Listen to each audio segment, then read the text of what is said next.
winter of 1943, the United States Navy quietly ended the careers of one out of every 3 submarine commanders in the Pacific. There was no press release, no court-martial, no public accounting of what had been done or why. These men were not incompetent on paper. They were not cowards by any measure the Navy had ever used. They had followed every rule the service had spent 20 years teaching them. And that was exactly why they had to go, because the man who had just taken command at Pearl Harbor had read their patrol reports, and what he saw told him that the United States was losing the war beneath the sea. Not because of the Japanese, because of the Americans themselves. To understand how it came to that, you have to go back 14 months to a Sunday morning in Hawaii, to the day the Pacific War began. December 7th, 1941 begins like any other Sunday in Pearl Harbor. Sailors on battleship row polish brass in the pale sunrise. Cooks fry eggs below decks. A band on the USS Nevada tunes up for morning colors. Then the sky fills with engines. 353 Japanese aircraft cross the Hawaiian coastline in 2 waves. Torpedo bombers skim the harbor at mast height. Dive bombers scream down from 6,000 feet. In under 2 hours, the Pacific Fleet of the United States Navy ceases to exist as a fighting force. 21 ships sink or burn beyond use. 8 battleships take direct hits, 4 are on the bottom.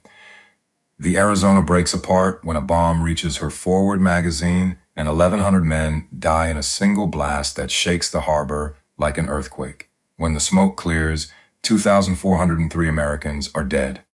The surface fleet that was supposed to dominate the Pacific War is a ruin of twisted steel and burning oil. But at a different pier, tucked away from the battleships and cruisers, another kind of warship rides quietly at her moorings, long, black, low in the water. Then another beside her, 51 fleet submarines, and a handful of aging S-class boats left over from the last war. Not one of them has been touched. The Japanese pilots fixate on the battleships they can see, never turn their guns on the vessels they cannot see fighting. It is the most consequential oversight of the entire war, because within hours of the last bomb falling, a single order goes out from Washington to every submarine base in the Pacific. Execute unrestricted submarine warfare against Japan. 19 words that erase 20 years of international law. For 2 decades, the civilized world has forbidden the sinking of merchant ships without warning. The United States has publicly condemned Germany for doing precisely this in the Atlantic. American diplomats have called it barbarism. Now, with the smoke still rising over Pearl Harbor, America becomes what she has condemned. The logic is brutal and simple. Japan's empire stretches across 20 million square miles of open ocean. Every barrel of oil from the Dutch East Indies, every ton of rice from Indochina, every ingot of tin, every drum of rubber, every replacement soldier bound for a jungle garrison, all of it must travel by ship.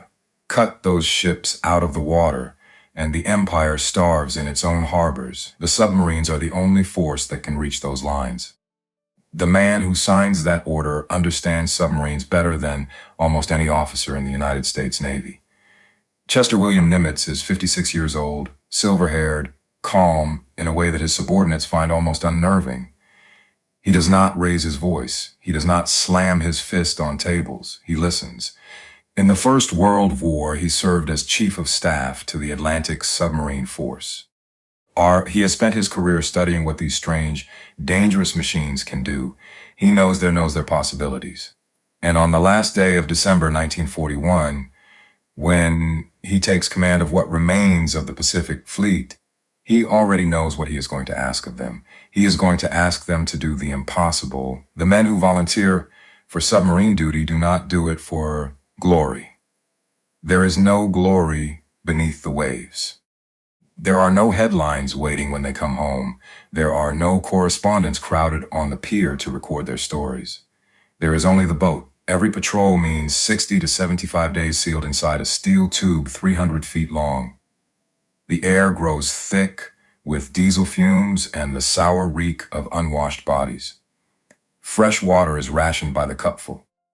R. Fresh food runs out inside a fortnight, replaced by powdered eggs, powdered milk, and flour so infested with weevils that the cooks stop trying to pick them out. Men learn to eat their bread by the light of the ovens, so they cannot see what moves inside it. But hunger and stench are not the enemy. The enemy is silence.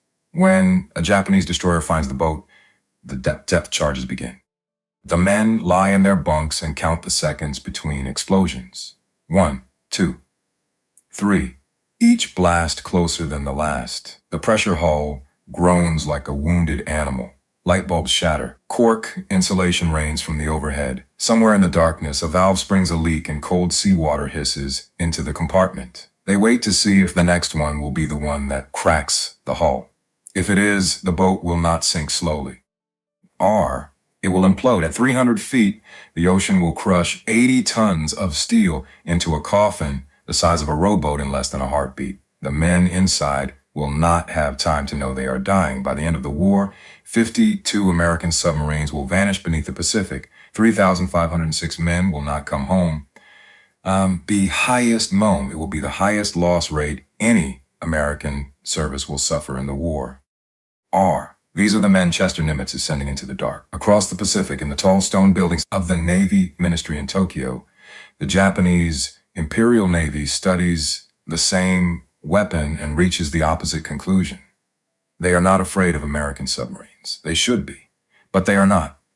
On the entire naval general staff, only one officer is assigned to oversee anti-submarine warfare as a primary duty. Destroyer captains train for glorious fleet engagements against enemy battleships, consider convoy escort work beneath their dignity. To shepherd freighters through empty seas is a duty for lesser officers, lesser ships, lesser careers. The Imperial Navy builds no meaningful convoy system in the first 2 years of the war.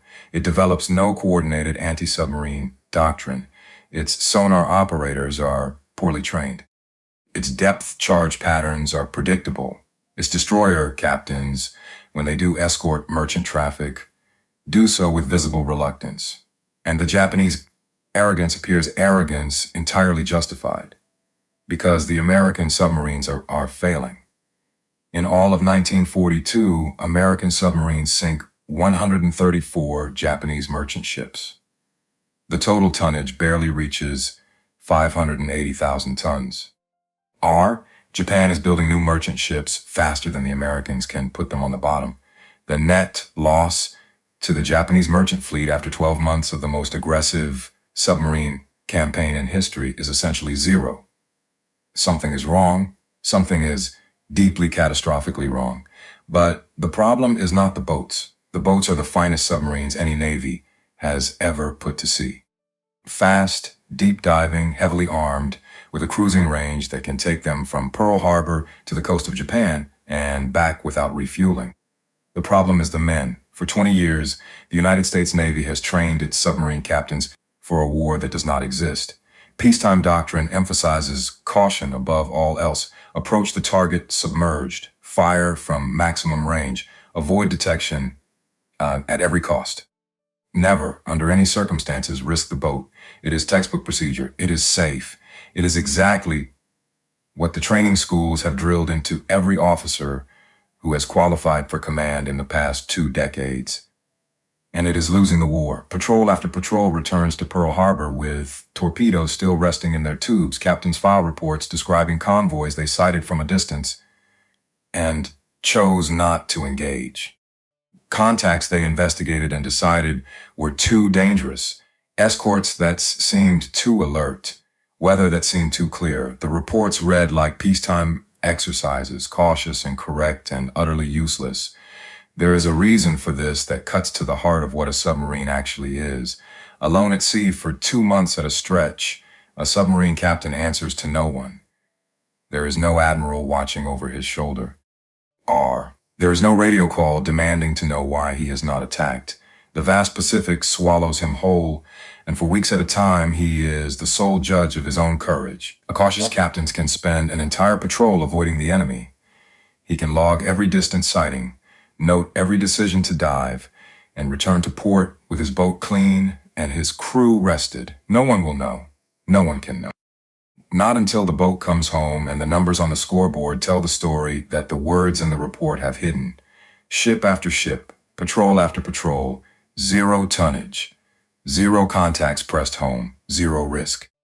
And back at Pearl Harbor, in the offices overlooking the ruined Battleship Row, Chester Nimitz reads the reports and understands, with a clarity that must have been terrible, that the only offensive weapon he possesses is being wasted by the men he trusted to wield it.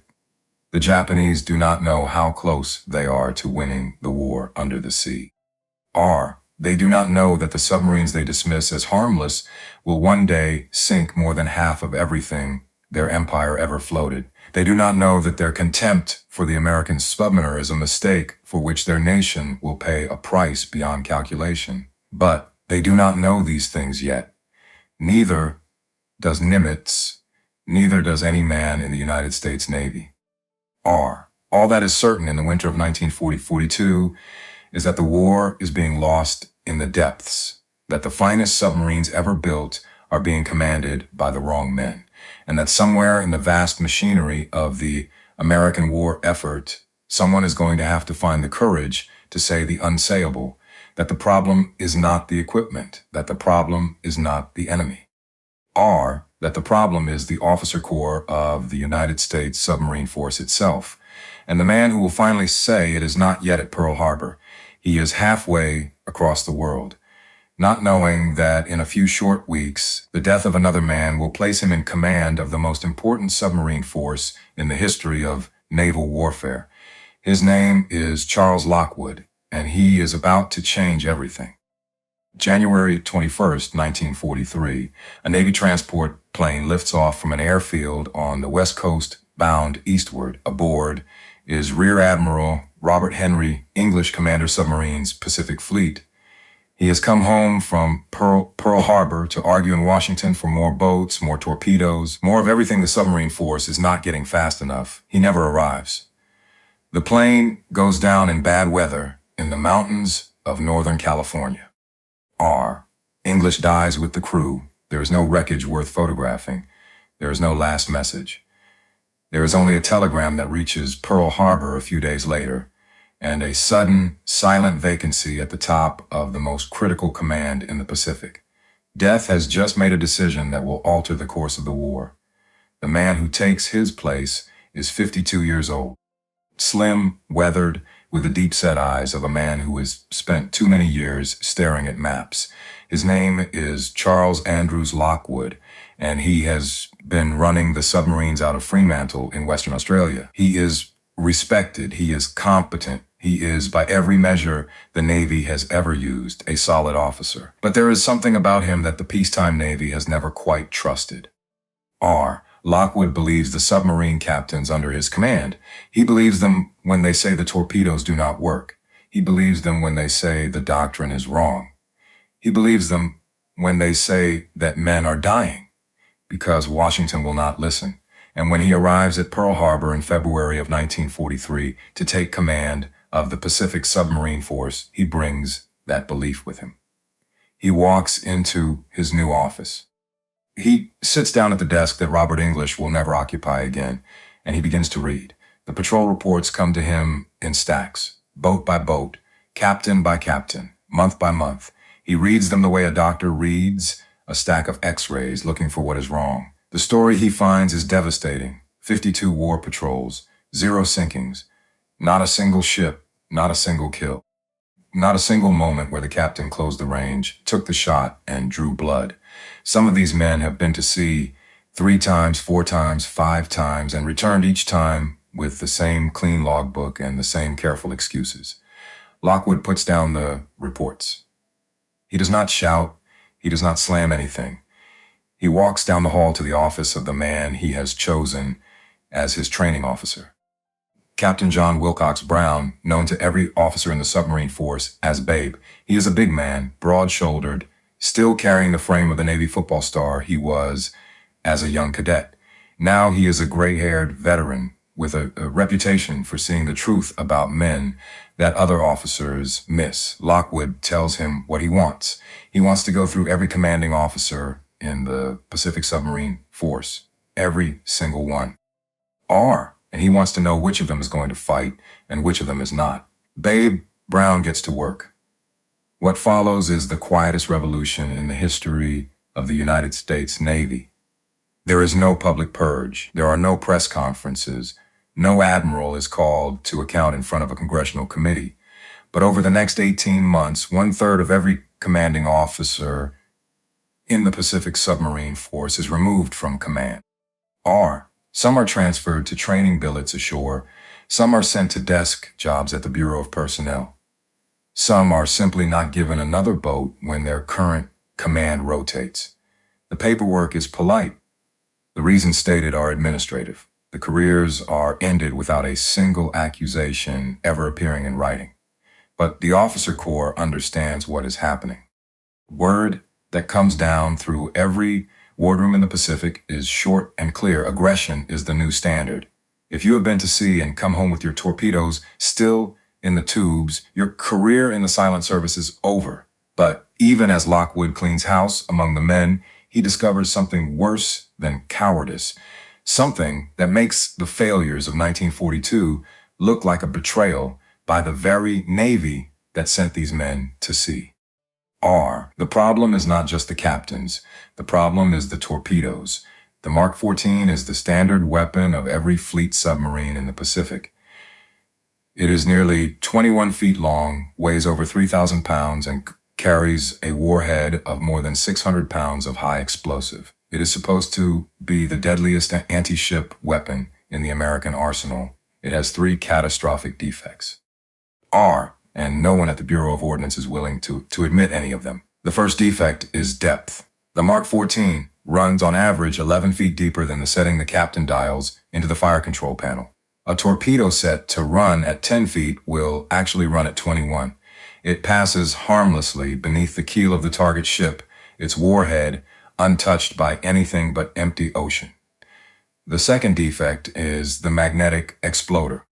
The Mark 14 is designed to detonate under the hull of a ship triggered by the disturbance in the Earth's magnetic field caused by the enemy's steel plates. It is an elegant design, and it does not work. Sometimes the exploder triggers 100 feet from the target.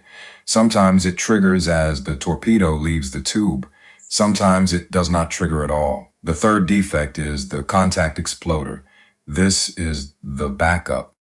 When the magnetic system fails, the torpedo is supposed to detonate on physical impact with the target's hull. But the firing pin is too weak. When the torpedo strikes at a perfect 90-degree angle, the very angle that submarine captains have been drilled for years to achieve, the pin is crushed instead of struck. The warhead does nothing.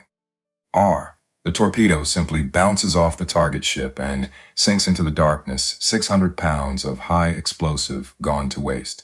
American captains are performing perfect approaches. They are firing textbook spreads at point-blank range. They are watching their torpedoes streak toward the target, holding their breath, waiting for the explosion, and nothing happens. Sometimes they see the torpedo pass beneath the ship and continue on into the empty sea. Sometimes they hear the sickening thud of a dud slamming into steel. Sometimes they see a puff of harmless smoke as a warhead detonates 100 feet from the target and dies without hurting anything. Behind them in the control room, sailors weep with frustration. Ahead of them on the surface, Japanese destroyers turn and come hunting. And in Washington, the Bureau of Ordnance sends back memoranda blaming the captains. The torpedoes work fine in tests, the Bureau says. The problem must be poor maintenance. The problem must be improper handling. The problem must be inaccurate marksmanship. The problem must be the men. Charles Lockwood knows the men. He has read their reports. He has looked into their faces. He has heard them describe attacks that should have sunk half the Japanese merchant marine and produced nothing but empty ocean. At a wartime conference in Washington, Lockwood stands before the assembled admirals of the Bureau of Ordnance.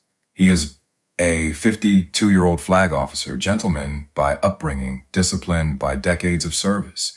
And what he says that day is remembered in submarine wardrooms for a generation. If the Bureau of Ordnance cannot provide us with torpedoes that will hit and explode, then for God's sake, get the Bureau of Ships to design a boat hook so we can rip the plates off the target's sides. The room goes silent.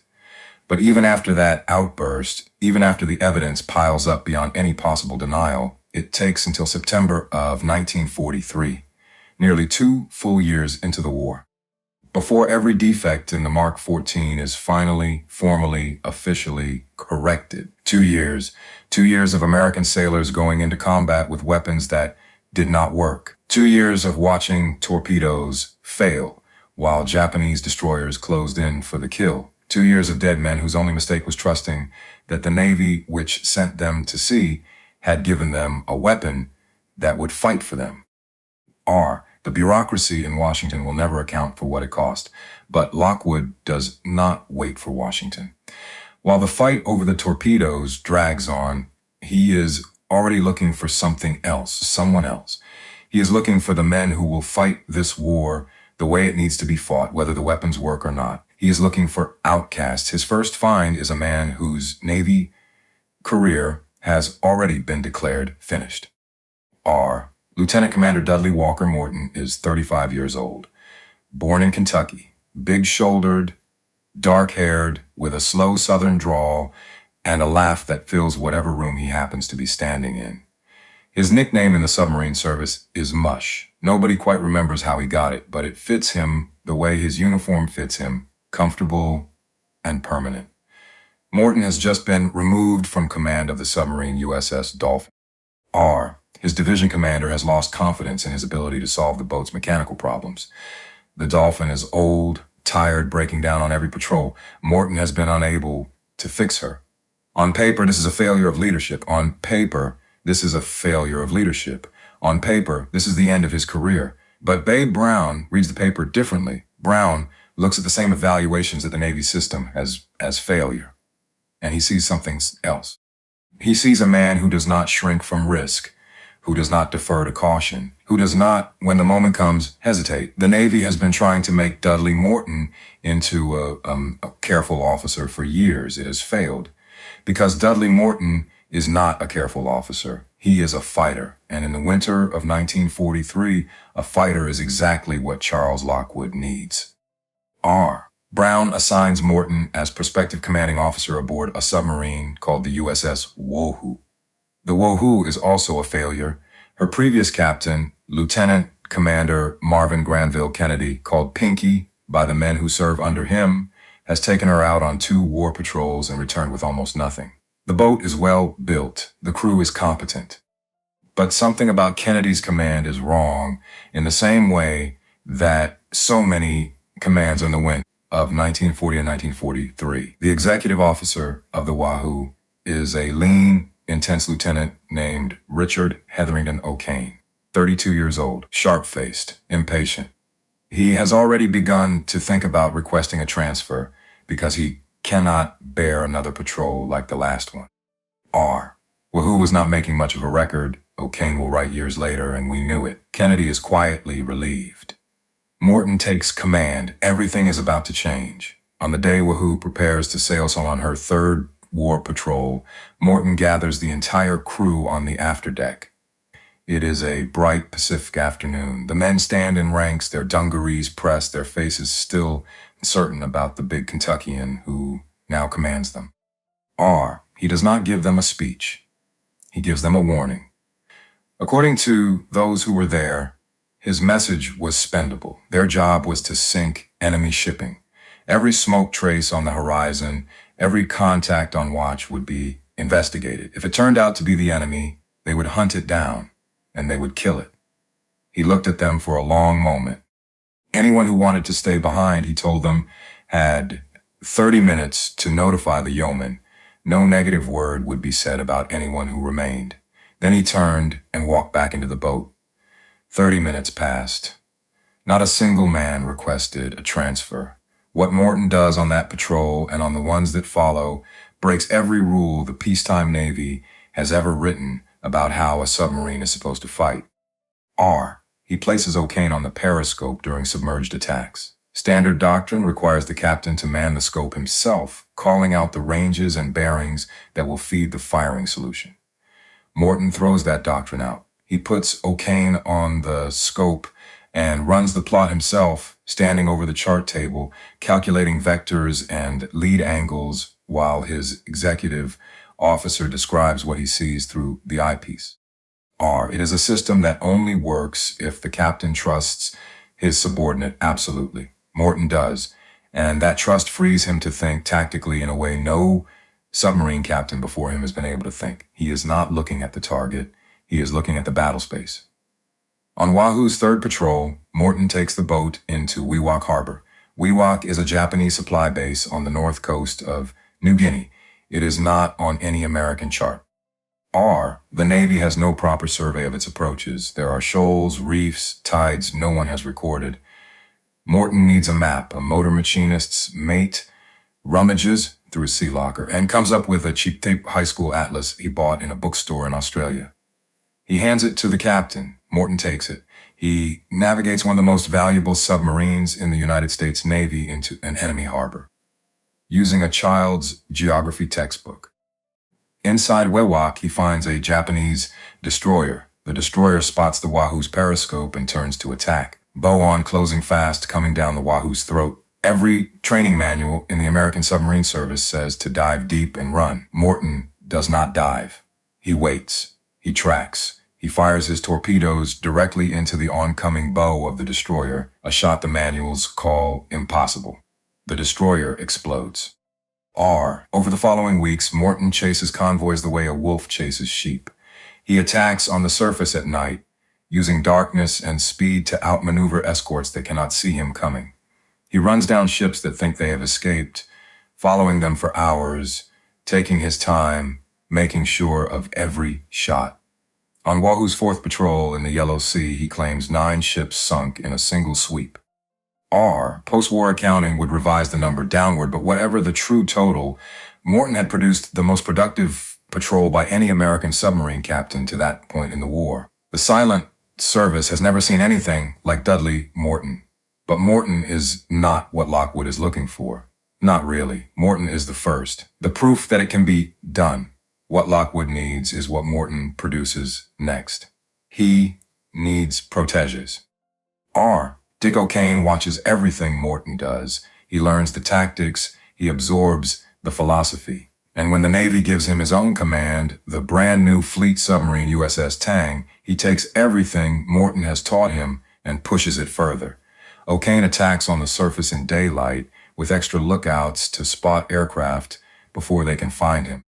He closes to point-blank range before firing, sometimes to less than 1,000 yards, so close that a miss is almost impossible. Other captains call his tactics suicidal. The tonnage he sinks will silence them. Slade Cutter, a former Navy football star like Babe Brown himself, is another officer whose first command ended in failure and who might have been quietly retired in any other war. Brown gives him another boat.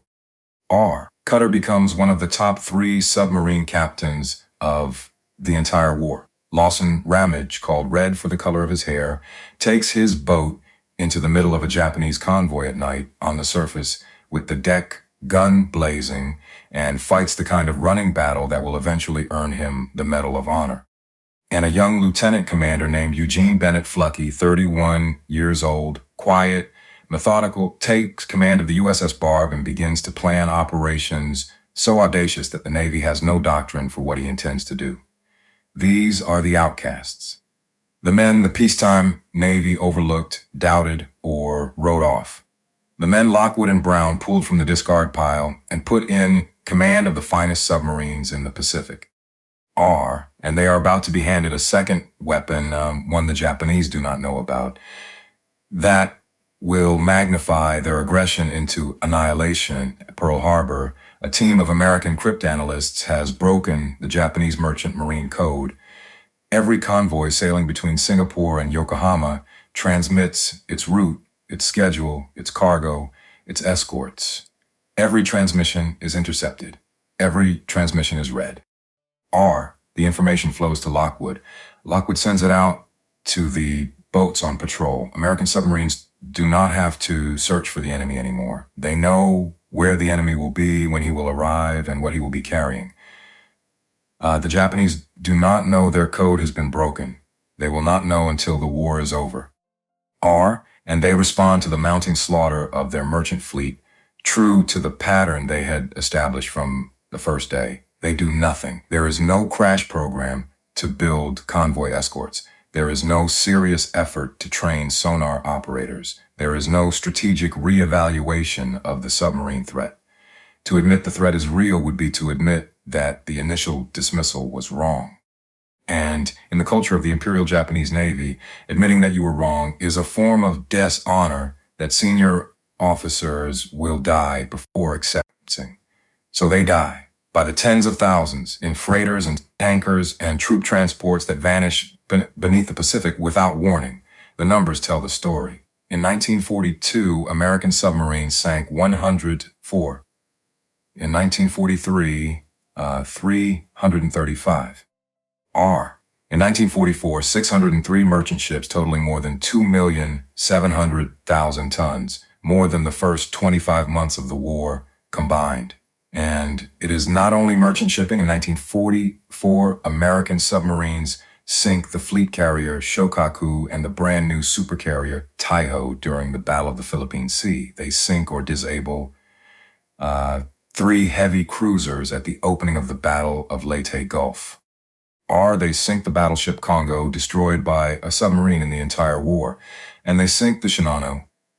The largest aircraft carrier ever built up at that point in history, sent to the bottom on her maiden voyage by 4 torpedo hits from the submarine Archerfish. She has been at sea for less than 17 hours. The men Lockwood chose over the Navy's favorites are no longer proving anything. They are winning anything. They are winning the war. But they are paying for it in blood, in boats, in men who will never see home again. And the price is about to come due. October 11th, 1943, the Le Perouse Strait runs between the northern tip of Japan and the southern shore of the Soviet island of Sakhalin. It is a cold, gray channel of water, 40 miles wide at its narrowest point, patrolled by Japanese aircraft and swept by radar stations on both flanks. In peacetime, it is a shipping lane. In wartime, it is a hunting ground. Somewhere in that strait, on the surface, running for open water, is the USS Wahoo. Dudley Morton is 36 years old. He has just completed the most destructive stretch of submarine patrols in the history of the United States Navy up to that point. On his previous cruise, he has sunk more Japanese shipping than most captains will sink in a career. His crew is exhausted. His fuel is low. He is coming home. He never makes it. Japanese aircraft catch the Wahoo on the surface in daylight.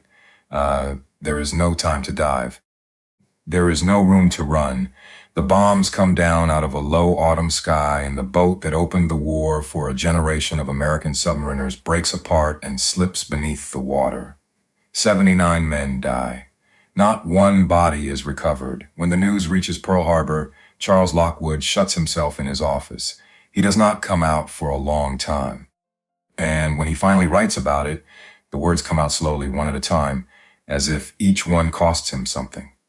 It just didn't seem possible, he writes, that Morton and his fighting crew could be lost. I'd never have believed the Japs could be smart enough to get him.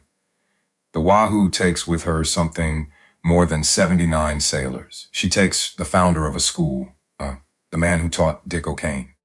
R, the man who inspired Slade Cutter and Red Ramage and Gene Fluckey and half the killers who now roam the Pacific with the Japanese merchant marine in their sights. Morton is not the first American submarine captain to die. He will not be the last. But when he goes down, an entire era of the silent service goes down with him. His students are still at sea. They are still fighting. R, and one of them is about to face a horror that not even Morton could have imagined.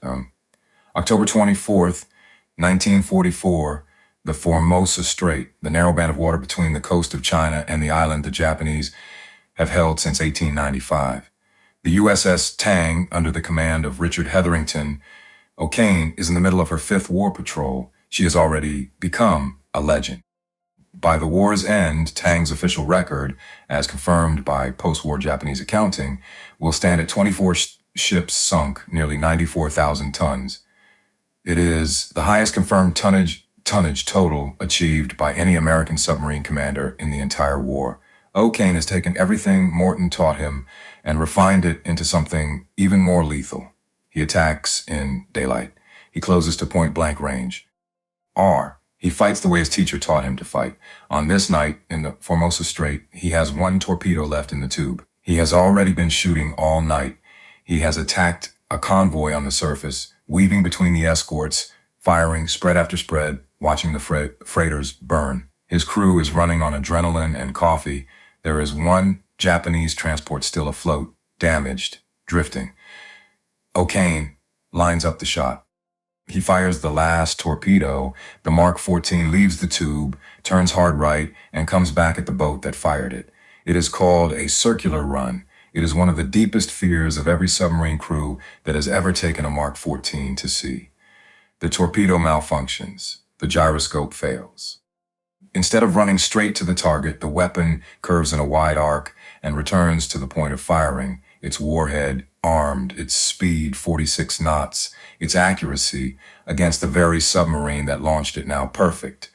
O'Kane sees it in the darkness. There is nothing he can do. The torpedo strikes the tang aft near the maneuvering room. The warhead detonates. 600 pounds of high explosive, the same warhead the Bureau of Ordnance spent insisting worked perfectly, tears the stern off the boat and sends her to the bottom in less than a minute. 87 men are aboard. 78 of them die. O'Kane is on the bridge when the torpedo hits. The blast throws him into the water. He surfaces in the middle of the Formosa Strait, in the dark, with the boat gone and men screaming in the oil-slick water around him. He is 33 years old. His war is over. 8 men make it out of the sinking submarine and reach the surface.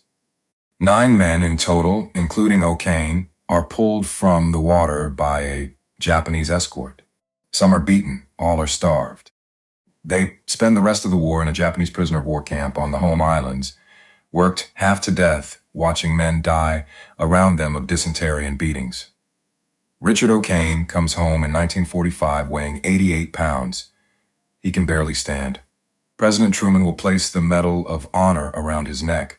He will live another 49 years. Quiet, private, haunted. And the weapon that killed his boat, the defective Mark 14 torpedo that Charles Lockwood had fought against for 2 full years, will remain in United States Navy service for another decade. The circle closes. The war that began with defective torpedoes and cautious captains has, in its final year, killed the greatest submarine captain the United States has ever produced, the very weapon it should have replaced in 1942. There is no justice in it. There is only the war. But the war is not over.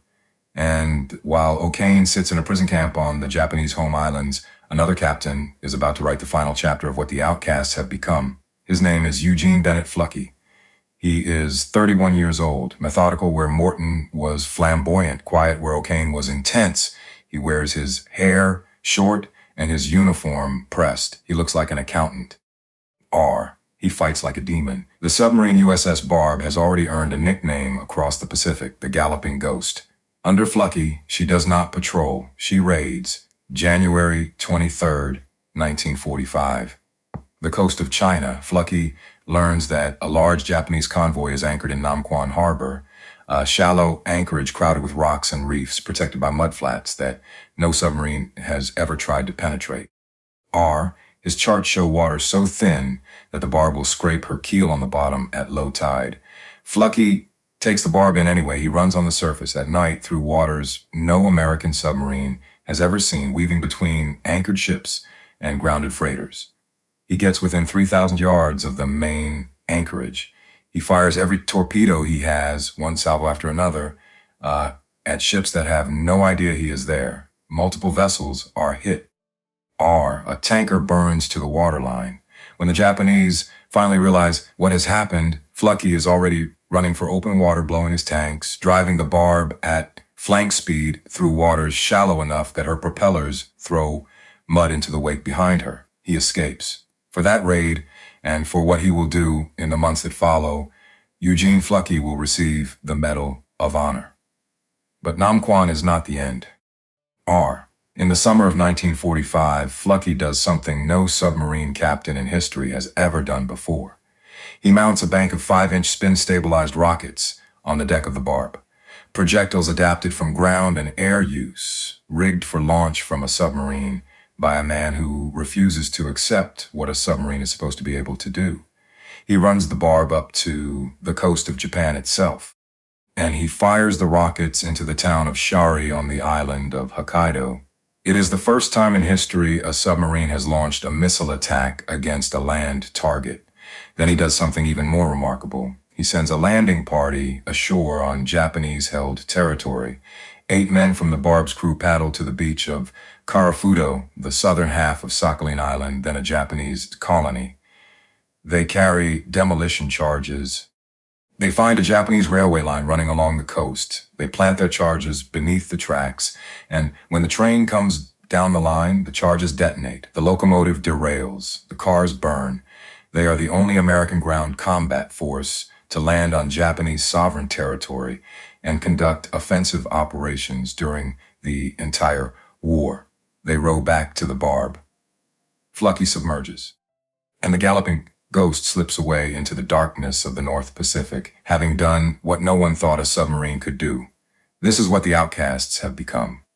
The men Charles Lockwood pulled from the discard pile of the peacetime Navy have not just won the war under the sea. They have redefined what a submarine is, what it can do, what a man with a fast boat and a fanatical crew can accomplish when he is not told what is impossible. But while Flucky is running rockets at Hokkaido and O'Kane is starving in a prison camp and Morton lies in the mud of the La Perouse Strait, the true measure of what the silent service has accomplished is being felt across the Japanese Empire. It is being felt in the empty fuel tanks of the Imperial Japanese Navy. In 1944, Japan had expected to import 28.5 million barrels of oil from her conquered territories in Southeast Asia. She receives less than 5 million. Her warships stay in harbor because they cannot fuel their boilers. Her pilots cannot train because there is no aviation gasoline. Her factories run at fractions of capacity. Her people in the cities of the home islands begin to starve. Bulk commodity imports to Japan, all of them, everything that moves across the ocean by ship, fall from 19.4 million tons in 1942 to 16.4 million tons in 1943 to less than 10 million tons in 1944. By the beginning of 1945, foreign trade has essentially ceased. The merchant marine that carried the lifeblood of the empire has lost over 75% of its total tonnage. Ships are being sunk faster than Japan can build them, faster than she can even track them. Whole convoys leave Singapore and disappear before they reach the home islands, their cargoes on the bottom of the South China Sea, their crews drowned in the dark. After the war is over, when the surviving Japanese cabinet members to explain how their empire was defeated, they will give an answer that stuns even the officers of the American occupation. The greatest single cause of defeat, they will say, was the loss of shipping. Not the atomic bombs, not the firebombing of Tokyo, not the loss of the Philippines or the fall of Okinawa, the loss of the ships. The strangulation of the merchant marine, the slow suffocation of an island and empire that could not feed itself once the ships stopped coming home. That was the silent service. That was the Outcasts. After the war, when American commanders were asked to rank the weapons that had won the Pacific, one senior admiral put submarines first, radar second, airplanes third, bulldozers fourth. The final tally is almost impossible to believe. United States submarines operating with less than 2% of the total personnel of the United States Navy sank 1,314 enemy vessels in the Pacific.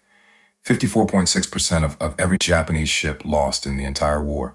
1 battleship, 8 aircraft carriers, 11 cruisers, 42 destroyers, 23 enemy submarines, and more than 5 million tons of merchant shipping. Less than 2% of the Navy sank more than half of everything Japan ever floated. Chester Nimitz, in the words he offered after the war, spoke a sentence about what those men accomplished that most Americans have never heard.